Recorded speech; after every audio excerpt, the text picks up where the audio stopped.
Êxodo 5, 22 a 23 e 6, de 1 a 9. Convido a igreja para uma leitura responsiva desse texto.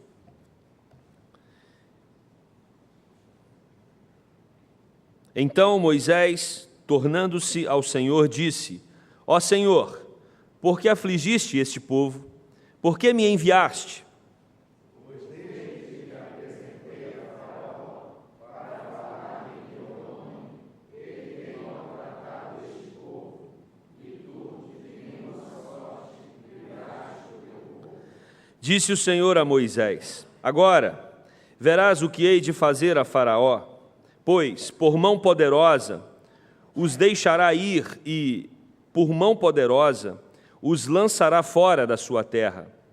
Falou mais Deus a Moisés e lhe disse: Eu sou o Senhor.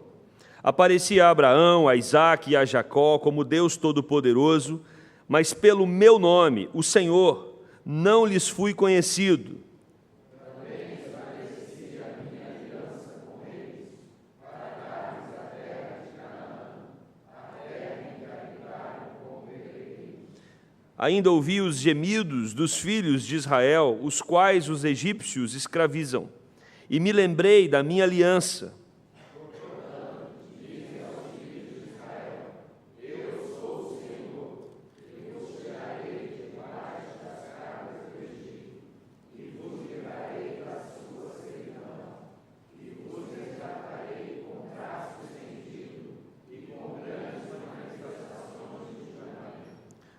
Tomar-vos-ei por meu povo e serei vosso Deus.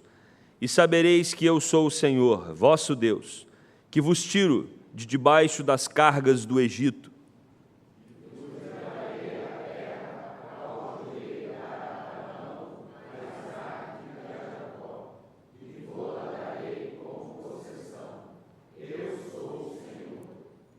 Juntos o verso 9. Desse modo falou Moisés aos filhos de Israel, mas eles não atenderam a Moisés por causa na ânsia de espírito e da dura escravidão. Oremos mais uma vez. Bendito Deus, fale ao nosso coração nessa hora. Queremos aprender mais do Senhor, queremos entender a Tua palavra, aplicá-la aos nossos corações pela capacitação do Teu Santo Espírito. E por isso, Deus, pedimos para que o Senhor nos abençoe nesse tempo em que separamos aqui, nesse domingo, para juntos estudarmos a Tua palavra, as Sagradas Escrituras. Fale ao nosso coração, no nome de Jesus. Amém. Frustração é uma palavra que a gente tem que aprender a lidar com ela. Criança já tem que aprender a lidar com a frustração. Se uma criança ela é criada evitando a frustração, essa criança vai se tornar um problema depois. Quando nós crescemos, nós acreditamos e queremos que as coisas deem certo na nossa vida. Queremos que tudo dê certo.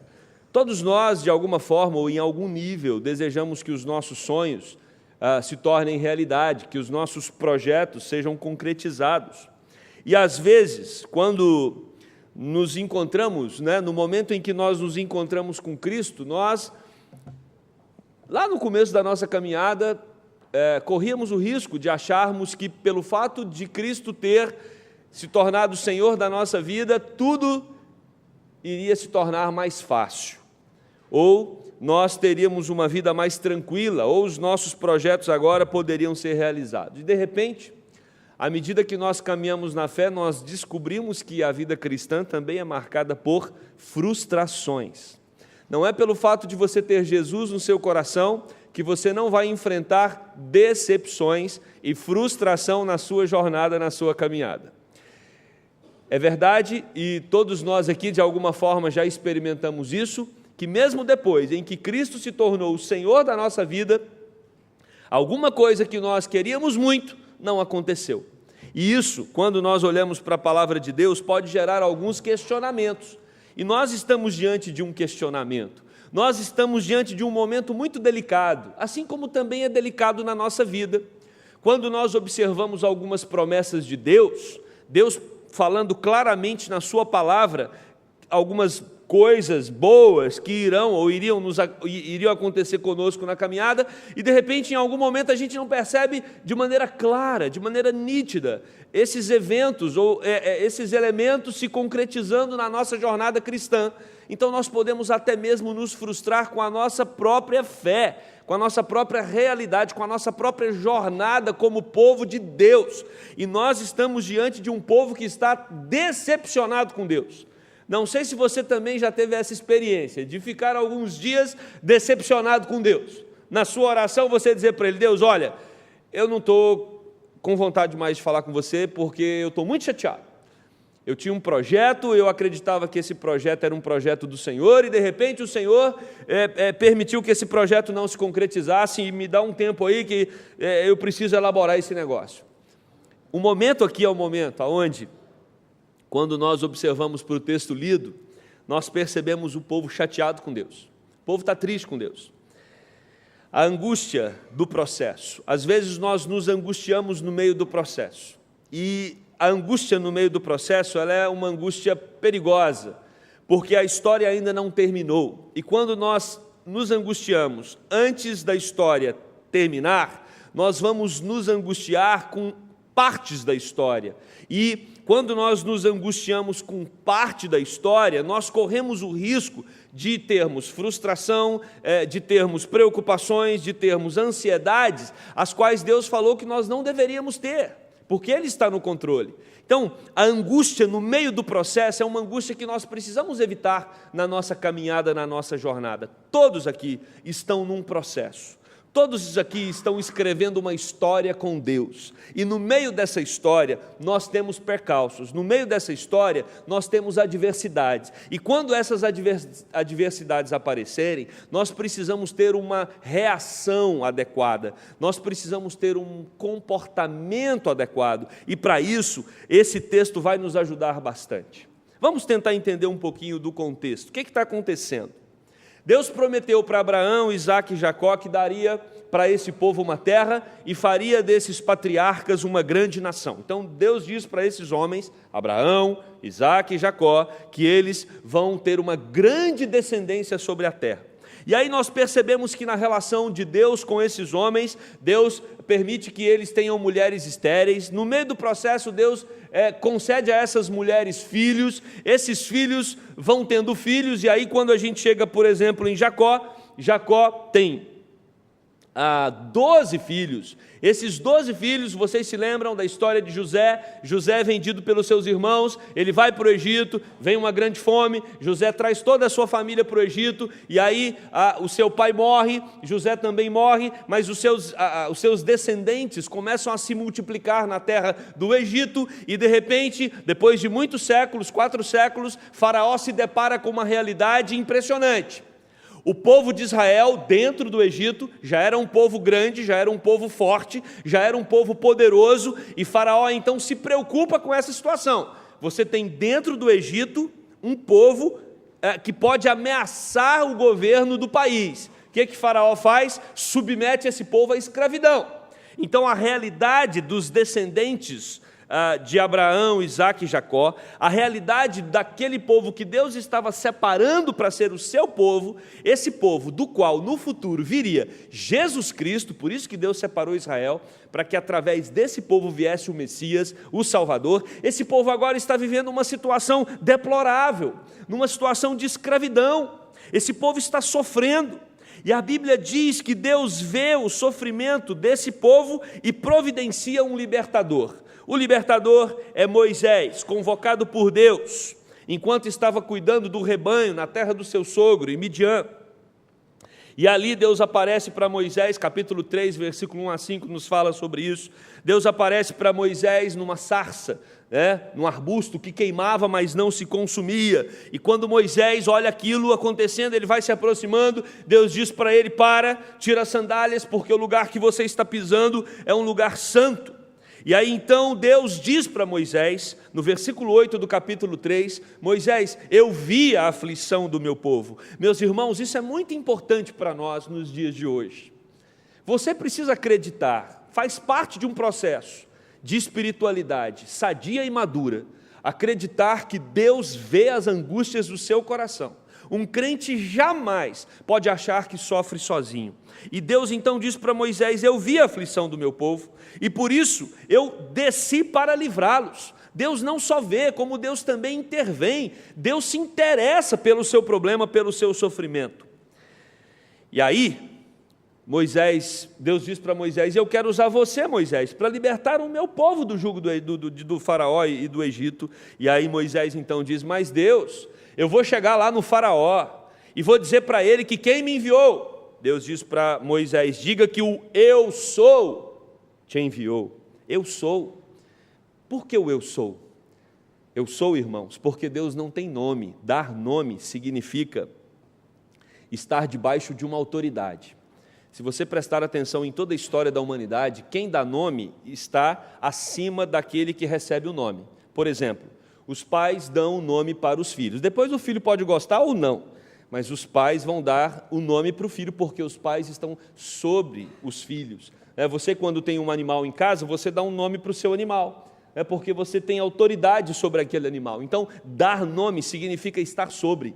Deus não tem ninguém sobre ele. Por isso que Deus não tem nome. O nosso Deus não tem nome, gente. Nosso Deus não tem nome. Por isso que Deus diz para Moisés: Moisés, quando você chegar em Faraó, diga que o eu sou te enviou. Porque ninguém dá nome a Deus, não tem ninguém sobre Deus para dar nome a Ele. Ele é o Deus acima de tudo e acima de todos. Então ninguém pode nomeá-lo. Tanto que a palavra Yahvé, essa palavra que a gente diz que é o nome de Deus, na verdade é um apelido. Essa palavra ela não tem sonorização. Foi criada essa sonorização. Na verdade, são consoantes que, juntando essas consoantes, não provoca nenhum som. Nós colocamos o nome de Yahvé como se fosse um apelido para Deus, porque o nome de Deus é impronunciável, porque ninguém pode dar nome a Deus. Um ser menor não pode dar nome a um ser maior. Nós não podemos dar nome para aquele que está acima de tudo e de todos. E Moisés, meus queridos, tenta escapar da missão. Ele faz de tudo para escapar dessa árdua missão. Ele diz: mas quem sou eu para ir falar com o faraó?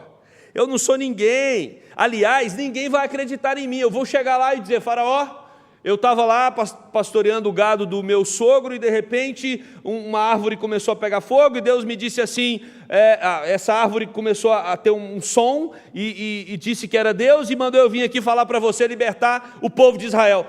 Da onde, Senhor, que faraó vai acreditar em mim?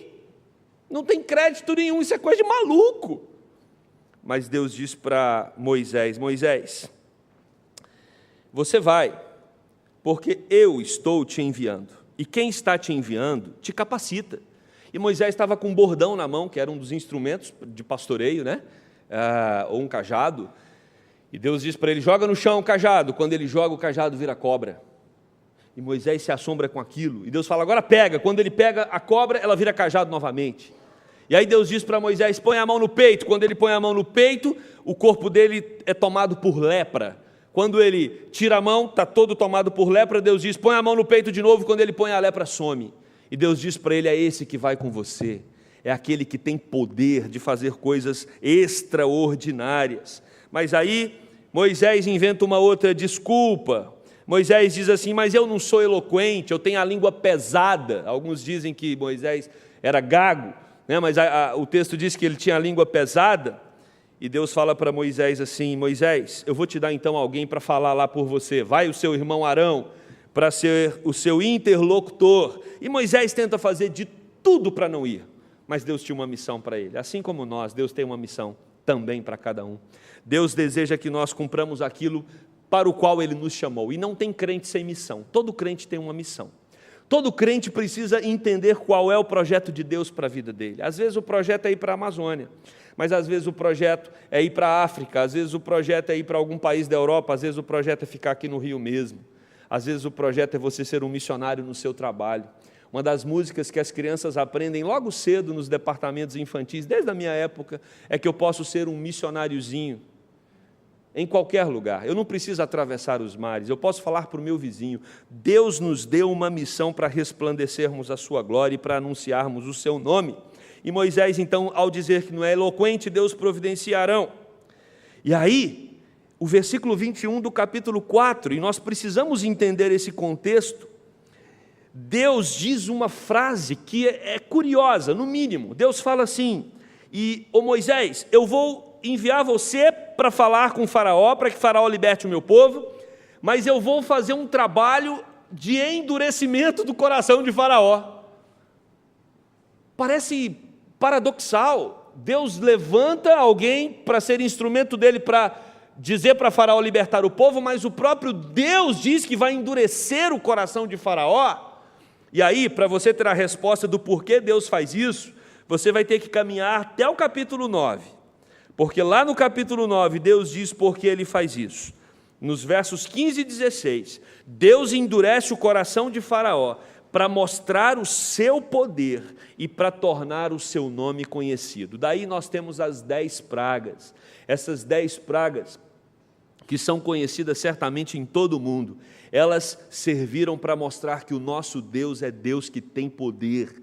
Nosso Deus é Deus que tem controle sobre tudo e sobre todos. O nosso Deus é Deus que pode sim permitir que pessoas enfrentem problemas na sua vida por causa de desobediência e de dureza de coração. E aí, nós então, ainda no capítulo 9, vemos o próprio Faraó confessando por causa das pragas. No versículo 27, Faraó diz: o Senhor é justo, porém eu e o meu povo somos ímpios. Esse era o objetivo de Deus, permitir as pragas. Esse era o motivo para que Deus endurecesse o coração de Faraó, para que Faraó chegasse à conclusão de que Deus é justo, de que o Senhor reina sobre tudo e sobre todos. Mas mesmo assim o coração dele continua endurecido, apesar da confissão. E aí, meus irmãos, Arão, porta-voz de Moisés, conta para o povo acerca do plano divino de libertação. Imagina, você tem um povo escravizado, um povo que trabalha muito, trabalha de maneira exagerada, um povo que está sofrendo debaixo do jugo do Egito, um povo que a todo momento precisa produzir mais e mais e mais e mais e não recebe nenhuma recompensa por isso. De repente vai Arão para esse povo e diz que Moisés recebeu uma visita do Senhor e nessa visita Deus disse que o povo seria liberto. Imagina a alegria que é derramada sobre os corações de todo o povo de Israel. Certamente eles começam a celebrar a possibilidade da libertação. E Deus iria libertá-los para que eles pudessem prestar culto ao Senhor, para que eles pudessem adorar ao Senhor, e eles seriam conduzidos para uma terra prometida que Deus também tinha dito aos patriarcas Abraão, Isaque e Jacó que o seu povo receberia. Quando nós recebemos boas notícias, quando nós estamos ansiosos, aguardando um resultado qualquer, que seja de um concurso, que seja de uma negociação no trabalho, que seja de uma prova, qualquer coisa que gera expectativa em nós, quando essa expectativa é correspondida, nós somos tomados por uma alegria indizível. E o contexto é exatamente esse. O povo de Israel está feliz, porque Arão disse para eles: Deus vai libertar o seu povo. Imagina a euforia daqueles irmãos, aguardando a libertação de Deus sobre o seu povo. Daí, meus irmãos, Moisés vai lá, capítulo 5 do verso 1 a 5, Moisés fala com Faraó, e diz: Faraó, eu estou aqui em nome de Deus, o eu sou mandou eu vir até aqui dizer para você libertar o seu povo. E sabe qual foi a reação de Faraó? Libertou imediatamente? Não. Faraó zombou de Deus e zombou de Moisés.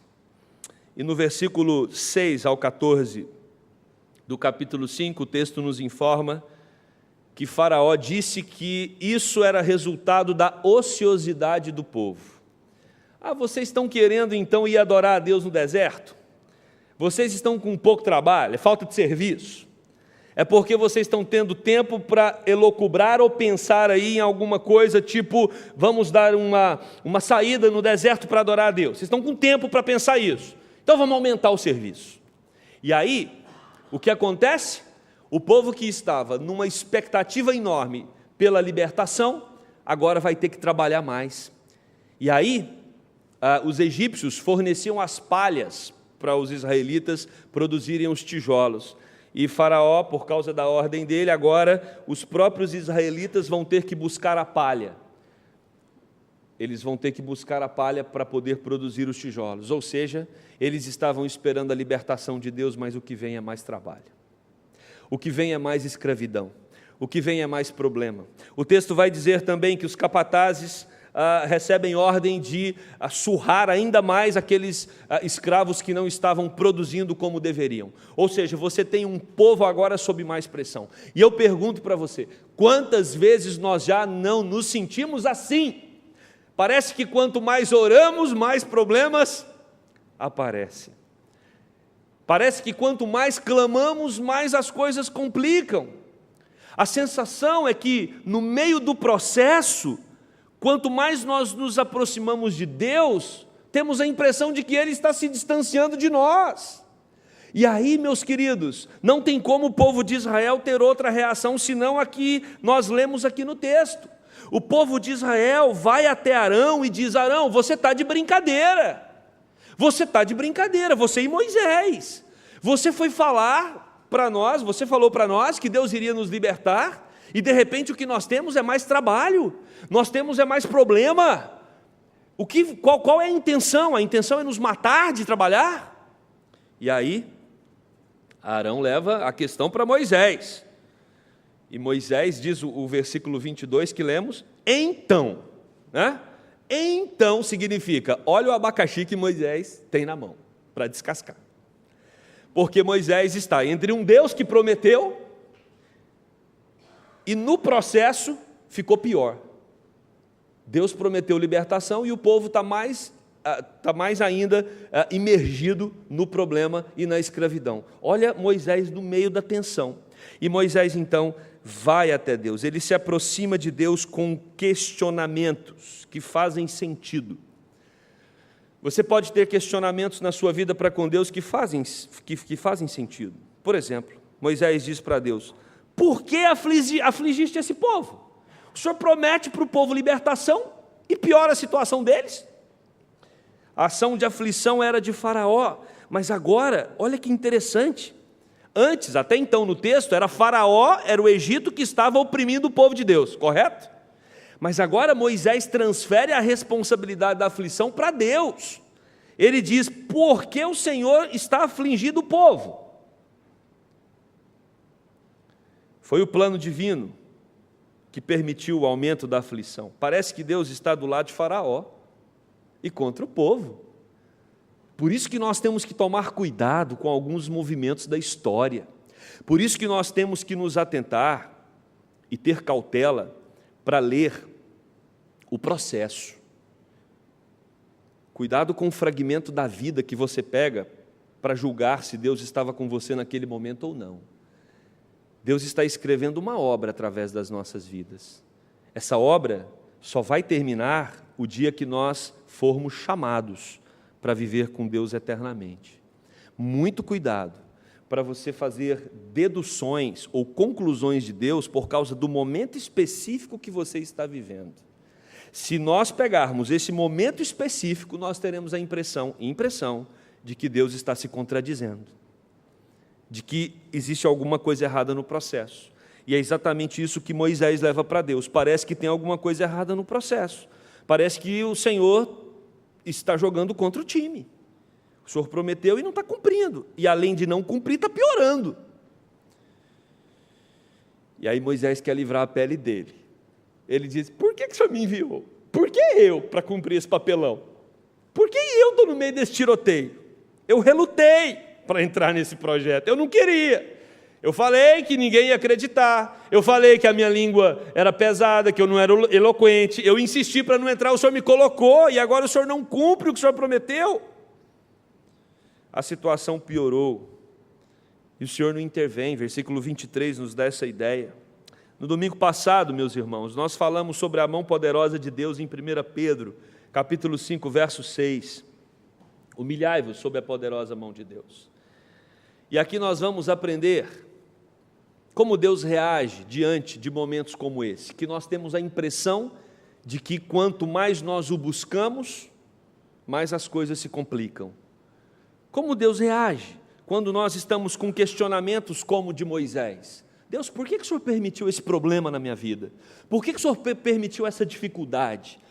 Por que o Senhor está fazendo isso? Eu estou orando, eu estou te buscando, por que as coisas não descomplicam? Pelo contrário, complicam mais. E a resposta de Deus para Moisés certamente é uma resposta que vai pastorear os nossos corações também. No versículo 1 do capítulo 6, disse o Senhor a Moisés: agora, Moisés, verás o que hei de fazer a Faraó, pois por mão poderosa ele vai deixar o meu povo ir embora. Por mão poderosa, ele, Faraó, vai lançar o meu povo para fora da terra. O que nós percebemos no versículo 1 do capítulo 6 é que quando nós vamos cheios de questionamentos para Deus, quando nós vamos com os nossos corações angustiados, sem entender nada do que está acontecendo com a nossa vida, Deus nos convida a entender que Ele é aquele que tem todo o poder. É como se Deus falasse para Moisés: Moisés, eu tenho mão poderosa, eu estou no controle e a minha palavra vai se cumprir. Não se preocupe. Como Jesus disse, não se turbe o vosso coração. Relaxe, Moisés. Você está no meio do processo. Não fique angustiado. Você vai ver o livramento. Mas o texto diz no versículo 2 que Deus não se conteve em dizer apenas que Ele tem a mão poderosa e essa mão poderosa vai trazer libertação para o seu povo, mas o texto diz: falou ainda mais Deus a Moisés e disse: eu sou o Senhor. E nós precisamos nos atentar a essa expressão, eu sou o Senhor, porque ela aparece várias vezes no texto, ela aparece cinco vezes no texto. Deus está dizendo: nunca se esqueça que eu sou Yahvé. Eu sou quem eu sou. E quando nós pesquisamos essa expressão Yahvé, o Deus que é, a ideia é ressaltar a imutabilidade da fidelidade do nosso Deus para cumprir a sua aliança. O nosso Deus é imutável na sua fidelidade. Essa é a proposta das Sagradas Escrituras. Essa é a proposta dos registros bíblicos. Mostrar para mim e para você, nos dias de hoje, que o nosso Deus é imutável nas promessas que Ele faz. Deus, Ele não varia, Ele não tem mudanças, Ele não tem variação. O nosso Deus, quando Ele diz, Ele cumpre. Por isso, Ele quer deixar claro para Moisés que Moisés, assim como o povo, está no meio do processo. E eles precisam se acalmar, porque muita coisa ainda está por vir, e a libertação vai se concretizar, porque o nosso Deus prometeu para Abraão, para Isaque, para Jacó, e ele ressalta isso no texto, e as promessas dele vão se cumprir. Assim como Deus tem promessa para a sua igreja hoje, assim como Deus tem promessas para a sua vida hoje.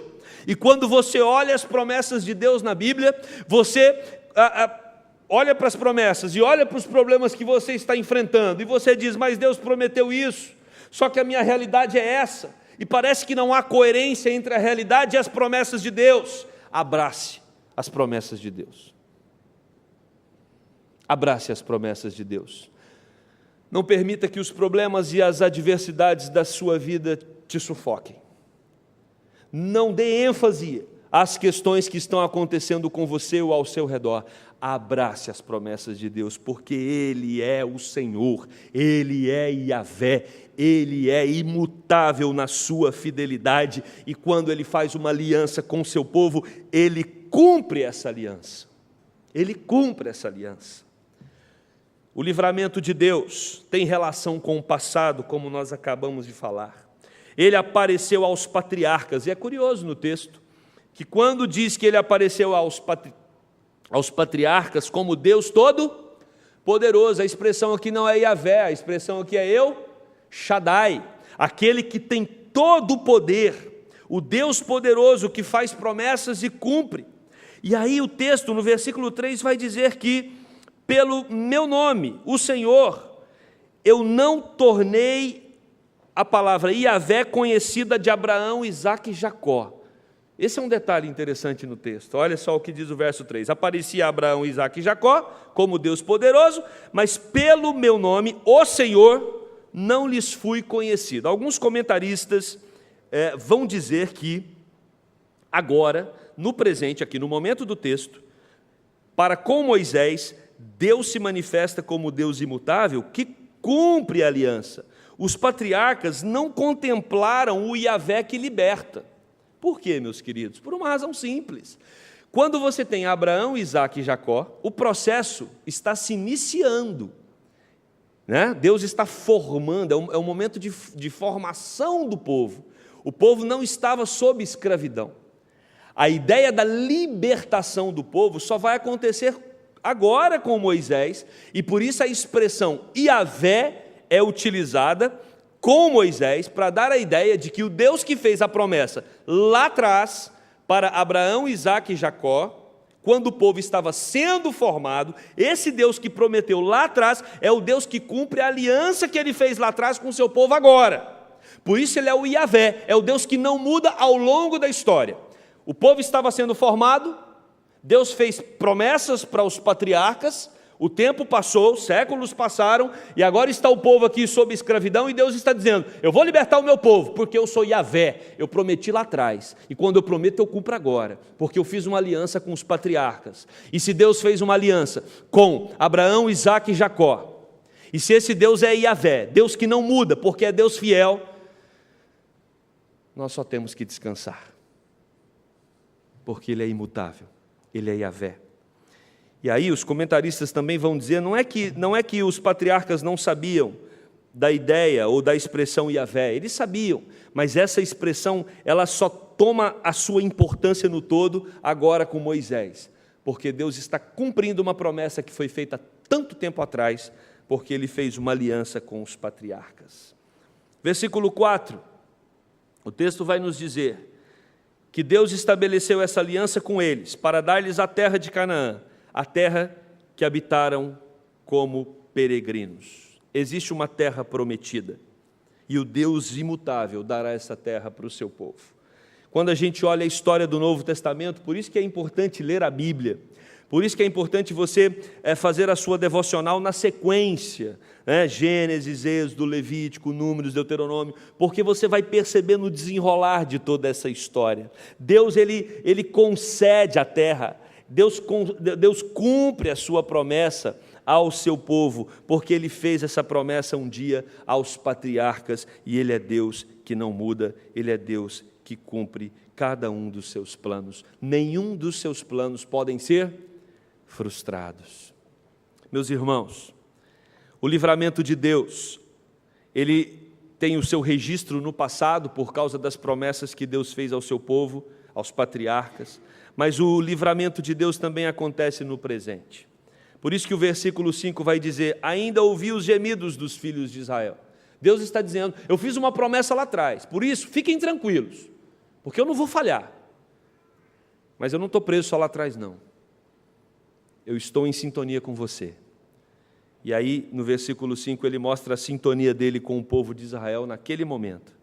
Ainda ouvi os gemidos dos filhos de Israel, os quais os egípcios escravizam, e me lembrei da minha aliança.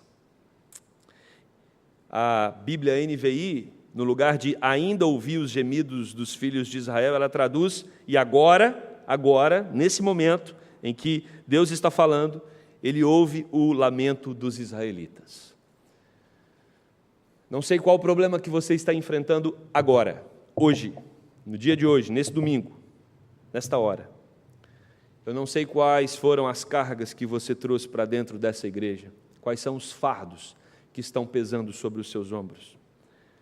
O que esse texto nos ensina é que Deus fez promessa ao seu povo lá atrás e cumpriu, e Deus faz promessas para você e cumpre também. E Deus ouve o seu clamor, Deus ouve o seu gemido, Deus sabe da dimensão da sua dor e da sua preocupação, da sua ansiedade e da sua angústia. Agora, hoje, Ele ouve o seu lamento. Deus está atento às suas queixas. Ele é o Emanuel, Ele é o Deus conosco, é o Deus que se envolve, Ele se envolve, Ele tem interesse em você. O Evangelho mostra claramente o Deus encarnado, Jesus Cristo.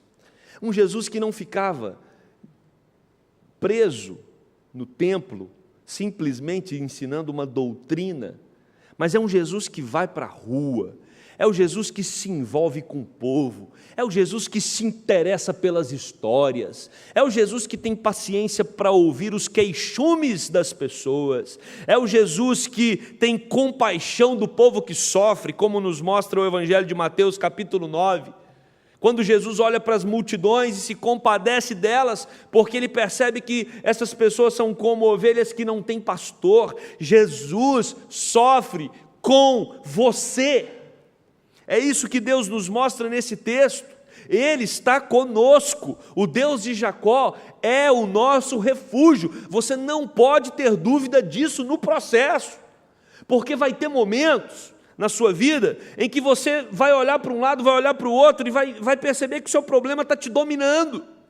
E nessa hora você precisa dizer para o seu problema: eu tenho um Deus que é maior do que você, porque Ele é Yahvé, Ele é imutável, Ele ouve o meu clamor e Ele está comigo.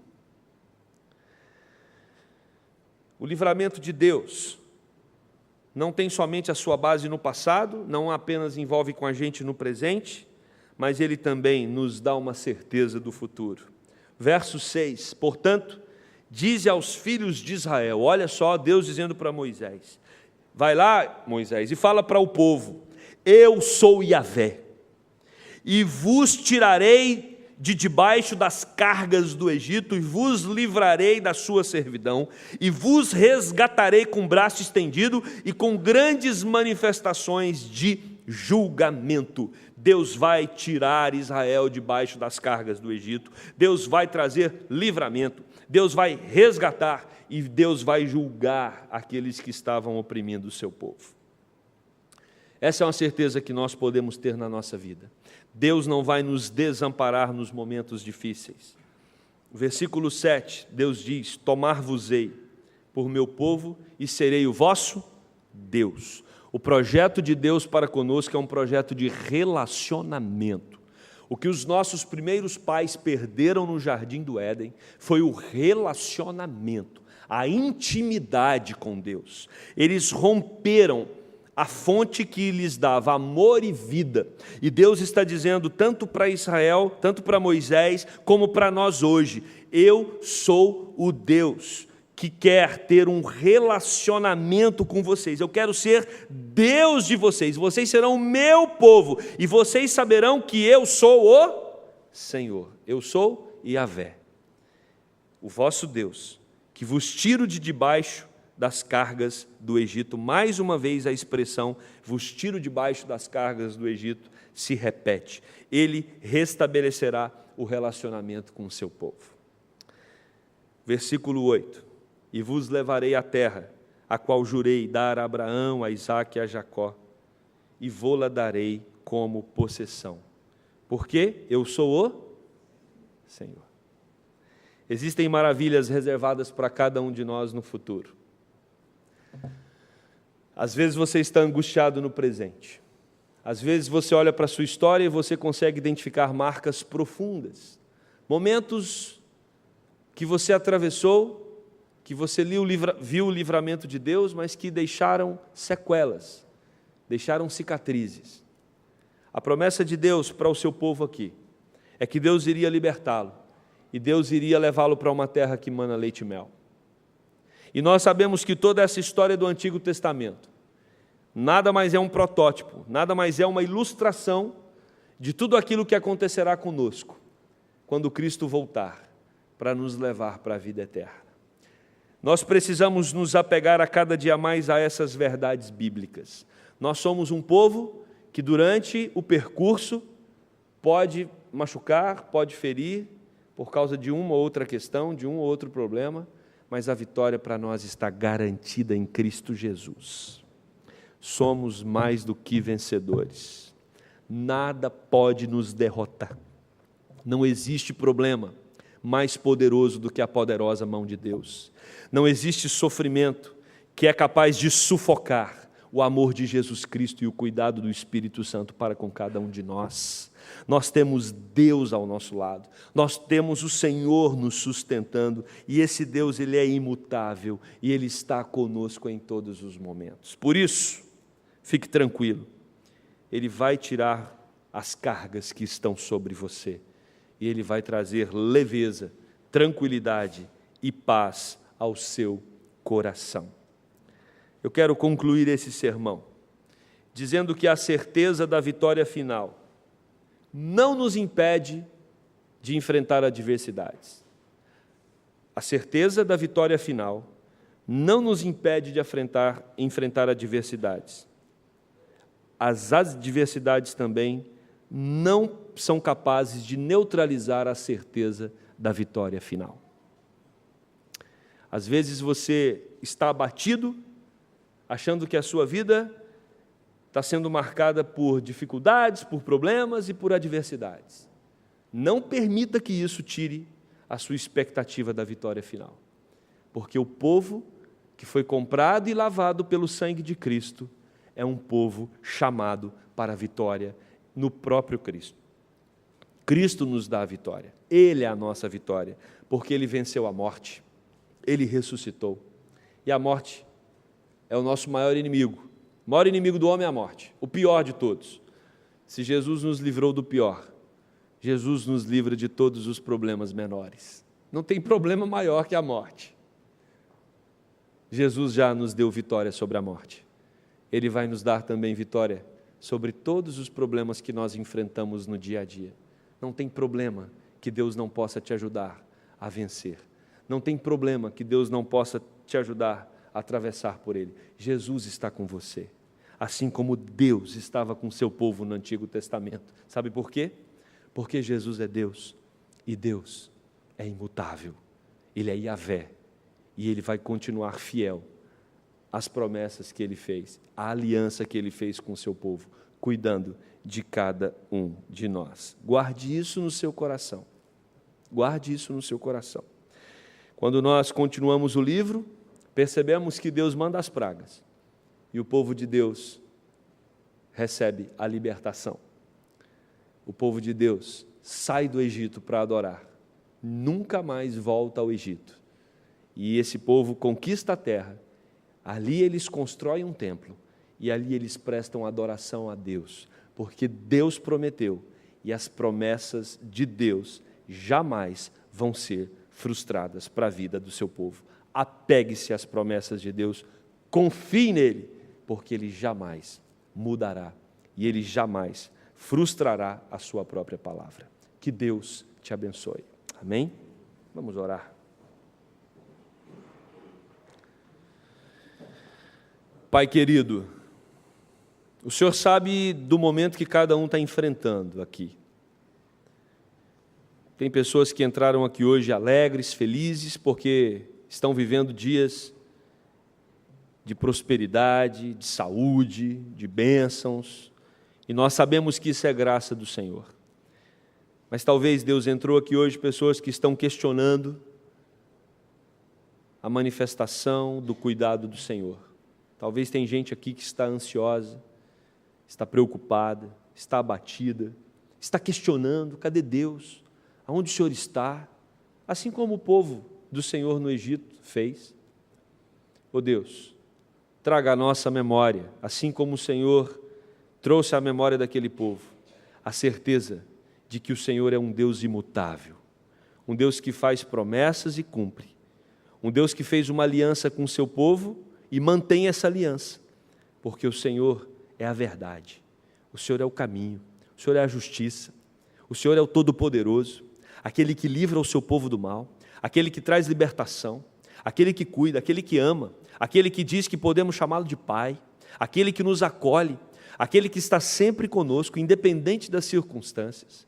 Ó Deus, quando nós olhamos para as nossas circunstâncias, às vezes ficamos com a alma abatida, mas quando nós olhamos para o Senhor e quando nós olhamos para a história do Senhor com o teu povo, o nosso coração, Deus, se enche de fé e esperança, porque sabemos que temos um Deus que cuida de nós em todos os momentos, assim como o Senhor cuidou do seu povo nesse processo de libertação do Egito. Nós pedimos para que o Senhor aumente a nossa fé, aumente a nossa confiança e nos ajude a perceber a cada dia mais que o Senhor é o Yahvé, o Deus imutável que cumpre a sua aliança. Por isso, Deus digno de toda adoração, de toda honra e de toda glória. Nós te bendizemos, ó Deus, no nome de Jesus, o nosso Salvador. Amém.